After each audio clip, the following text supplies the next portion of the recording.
Welcome to r/slash entitled parents, where an entitled father almost kills OP by giving him COVID. Our next Reddit post is from Nanderson. So for some backstory, we have a swim team at my high school that starts mid-November. I wanted to get back in shape before I try out for it, so I joined a gym that had a lap pool that I could use. I'm 17, so I just drive there and back myself. A few days earlier, before this encounter, I learned that a swim team for 10 to 11-year-olds started just a few minutes after I would usually stop swimming. On to the story. I just finished my workout and I climbed out of the pool. As I was walking over to my bag, which had my stuff, I saw that a mom and her kid were walking into the pool area. I guess they were here for swim practice, so I just kept drying myself off normally. I'm kinda lazy, so I just put my shorts over my wet jammers to save some time. I finished getting dressed and I start to pack up my swim gear. I had bought some really nice swim gear for myself, like a kickboard, a pull buoy, and a pair of new goggles with some money that I earned from my job. I finished packing the stuff into my bag and start to walk out, but the mom that I saw earlier came over to me. The encounter went like this. Hey, my son forgot his swim gear for his practice today. I was wondering if he could use your gear. Sorry, I'm just about to head out and I need to take my swim gear with me. Could you just leave your stuff here and come back for it tomorrow? No, sorry, I am not comfortable with that. I turn around and start to walk off when this lady grabs my shoulder. So, my son needs that gear for his practice. Just give it to me. I'll leave it at the desk for you tomorrow. I need to go and I am not giving you my stuff. Maybe the coach has gear that you could borrow from. I start to walk off when something that I did not expect to happen happened. The entitled mother literally grabbed my bag, which doesn't only have my gear, but also my wallet and phone, and she started walking away with it. I only had my bag slung over one shoulder, and I wasn't really holding onto it too tightly. Give me my bag back, that has my phone in it. So, you should have let me have it, and now it's your fault that you left your phone in it. My son needs this gear more than you do. The lifeguard who was sitting near the pool saw what was happening and walked over. Is there a problem here? Yeah, he wouldn't give me his gear. My son needs that gear more than he does. The lifeguard looks at me and just notices this sheer look of, are you seeing this BS on my face? Okay, I saw you take his gear away from him. Just give it back or we'll have to kick you out. How come? My son needs that gear more than he does. He wouldn't give it to me. Come on, just give me my bag back. It has my phone in it. The lifeguard made her give me my bag back, and she just walked away with the most pissed off look on her face. The only upside was that I got a 2-week free membership to the gym. The lifeguard told the story to his boss, and they wanted to make sure that I still wanted to be at this gym. The lifeguard was a good guy. There should be more people like him.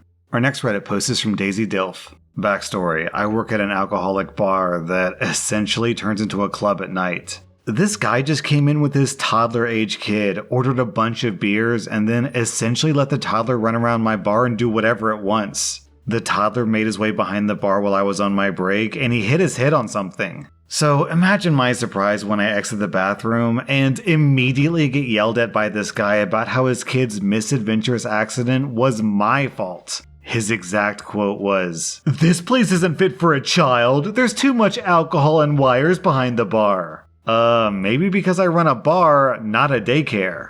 So essentially, I just hate kids and incompetent, entitled parents. So this guy went to a bar, bought alcohol, and then complained that the bar had alcohol. Down in the comments, we had this story from Grindelwald. Ugh. It makes me laugh now, but about 2 years ago, I was standing at a bar waiting to order. It was around 2 p.m. I was meeting a friend, and the bar was fairly empty except for a few people, including a family with 2 small kids. One of the kids was running around the bar while I waited. The kid actually approached me and grinned up at me. I grinned back. It's a kid. What are you supposed to do? You know what that kid did? He punched me as hard as he could in my lady bits. I didn't know whether to laugh or dropkick him. About half an hour later, the kid face planted next to my table and looked up at me about to cry. I just gave him a big grin and went back to my conversation. Our next Reddit post is from Brother P.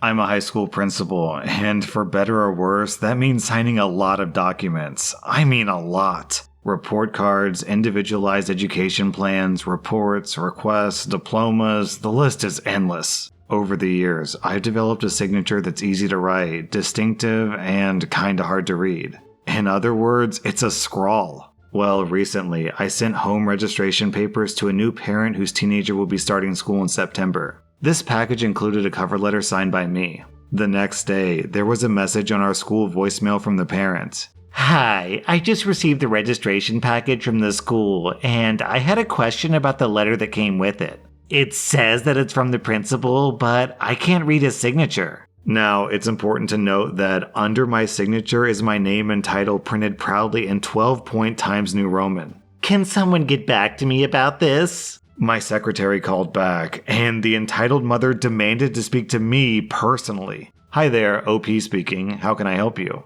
I received your letter with the registration package. I was a little confused because I couldn't read your signature. Confused how? It's my signature. I know, but I couldn't read your signature, so... There was a brief period of silence. You know, I don't want to make a big deal of it, but I don't think it's okay to have a signature that people can't read. I'm not sure I understand the concern. This letter is from me, on school letterhead, with my name and title clearly displayed. But I can't read this signature! I think it needs to be clear so that, people can read it. Another pause. I think you need to change it. Okay, well, thanks for calling. If you're having any difficulty with the registration papers themselves, you can talk to our guidance secretary. Are you gonna fix it? Fix it? My signature? I think you need to change it. Thanks. If you need assistance, I'll pass you to guidance. Bye now. I hung up.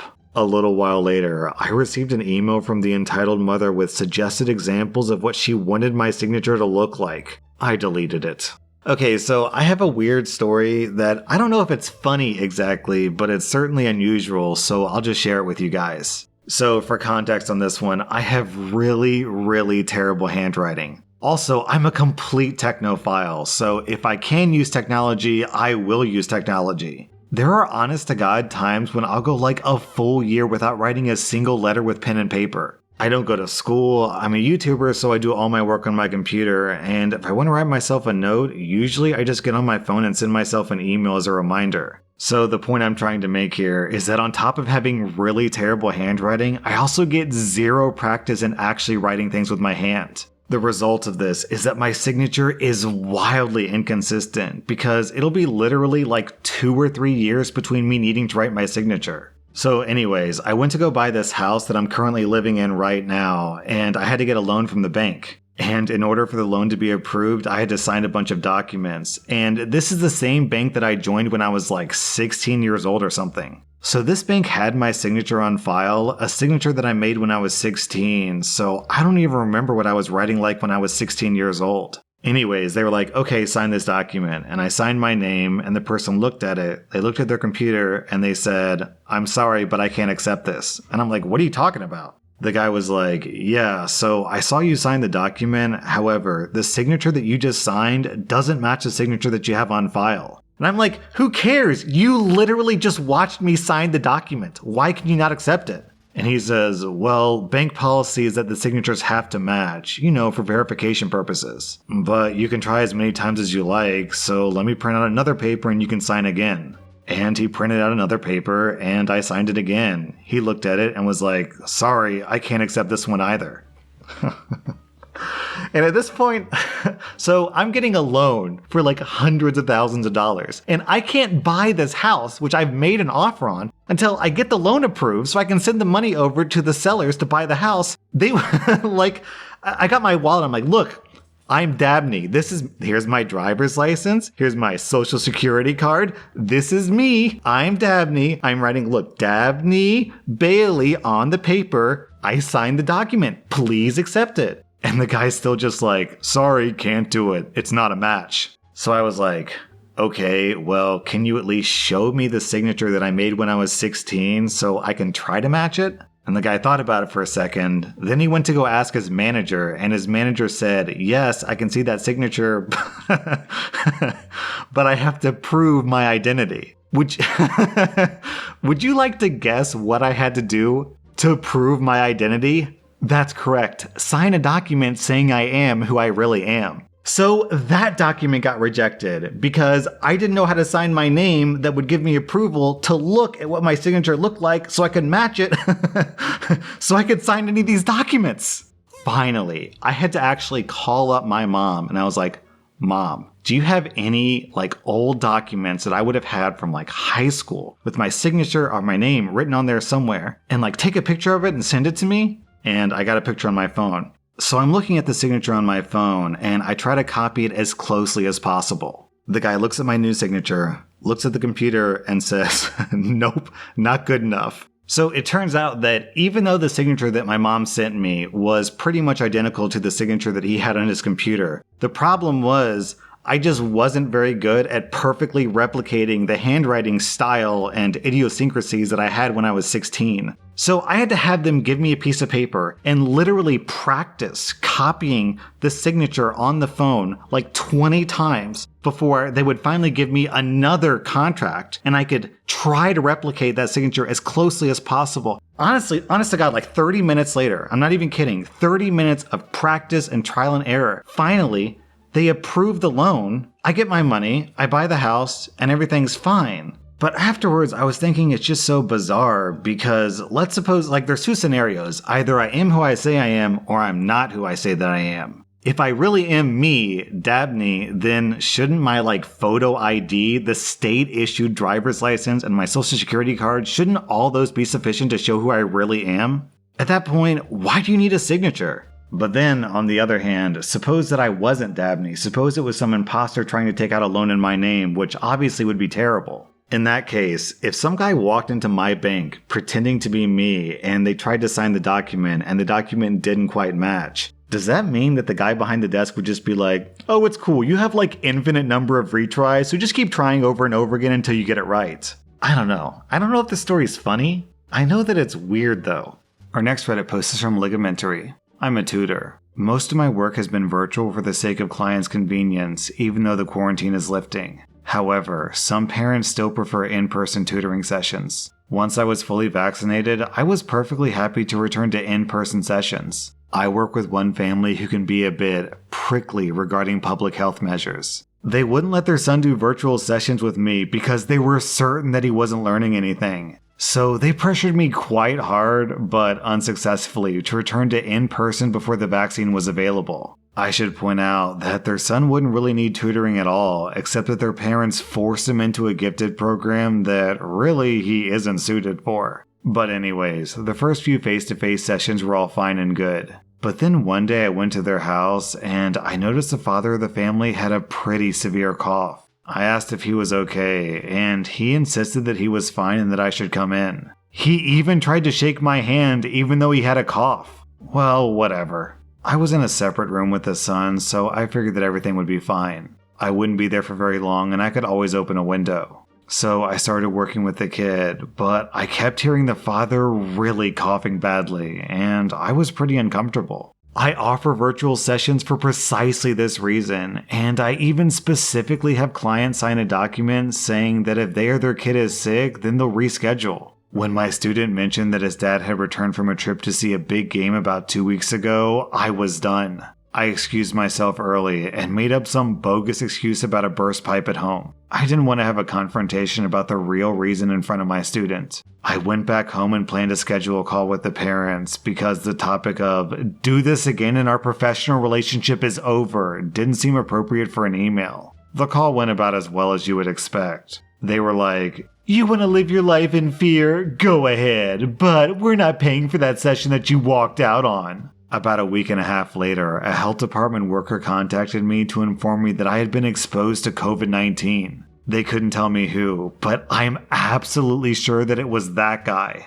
The worst part about this story is that for that official to contact me, the original person would have had to test it positive. So the father knew he had it, chose not to reschedule, and exposed me. Then he just sat on that information for who knows how many days while I infected my loved ones and other clients while he just sat on his butt. Thankfully, because I'm fully vaccinated, I seem to have been spared. If he hadn't felt so entitled to in-person sessions while he was sick, then I wouldn't have had this huge scare. But I'm just grateful that I haven't caught it. It's been a week now, and so far, so good. Though props to my health department, they follow up like clockwork. I terminated our business relationship in writing, and their response was, "You're discriminating against us for our beliefs. What, our son doesn't deserve an education as much as the scientists? We'll find a better teacher than you for less money." Most of their email wasn't spelled or formatted correctly, so that should tell you something. Stay safe out there, people, and get vaccinated. You never know who you're working with. So, I don't know why these people are trashing living in fear. A healthy dose of fear can really be a good thing. When I drive my car, I wait at red lights because, yeah, I'm scared of dying in a fiery car crash. If I saw a bear in the woods, I wouldn't run up and pet it. I mean, it'd be super cool to pet a bear. I wish I could, but I'm not because I'm scared of being mauled to death by an angry bear. Are we to assume that this guy just runs every red light he sees and is like, "Look at all these scaredy cats, so pathetic"? Our next Reddit post is from Satan Fister. I'm a 25-year-old woman, and my younger sister, who's 21, is really pregnant. For the past few weeks, my sister has been demanding that my partner and I babysit her newborn every weekend, from Friday morning to Sunday evening, so that she and her partner can have time off from being parents and not overstress. Every time I've laughed at her and shut it down real quick with, "Nope, not gonna happen." And then she gets mad at me that I'm not helping her out. Yesterday, she got our mother involved. My mom called me and asked why I was being a self-centered B-word and so selfish. "I didn't raise you to be this way." I told my mom that I was a grown woman with my own house and life, and that if I wanted to watch 2 kids as a second job, then I would effing have some. She sputtered out something about me being a horrible person and hung up on me. My partner and one of my aunts are 100% on my side. However, my mom, dad, and 900 other family members are getting involved, calling me out on Facebook and blowing up my phone. That's awesome news, OP. If your mom, dad, and all your family members care so much about this, then they can babysit the kids. Honestly, it makes more sense for grandparents to babysit the kid than the aunt to babysit the kid. That was r/Entitledparents, and if you like this content, check out my Patreon where I publish extra episodes. Also, hit that subscribe button because I put out new Reddit videos every single day.